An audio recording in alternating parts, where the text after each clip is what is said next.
Alright, man, thanks for tuning back in to another one of my videos. Hoping what I show y'all helps y'all out, saves a little bit of money. The problem here we got is my brake pedal is real loose. It just goes all the way to the floor with no tension. This is a real simple fix. A lot of people freak out, but it's really something simple. Depending on what type of car you got. This is the EZGO 2018 model, so it's kind of newer. You got your brake pedal, then under here you got your brake tensioner rod, which is right here. Alright, what you want to do is take your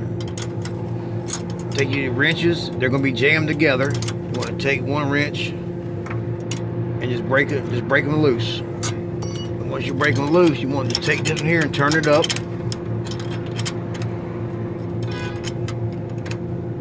Just turn it up.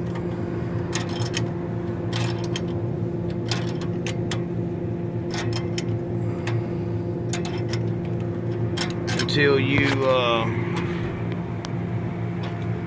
brake pedal gets kind of tight. You don't want it too tight because you won't be able to push the car. Because what you're doing here is just taking the slack up in your cables and your brake shoes on the back. This is just something simple and easy way to do it. You could, if you wanted to, take off your tires and turn in the turnbuckle, actually turn in the adjuster back there. But that's, to me, as a last resort. So this here is just so simple. And then when you get them back tight, just make sure you jam them back together. That way they won't come loose over time. And there you go, man. As simple as that. When you get done, make sure you push the car. Make sure it rolls freely still. All right, man. Thank you. Stay tuned for some more videos.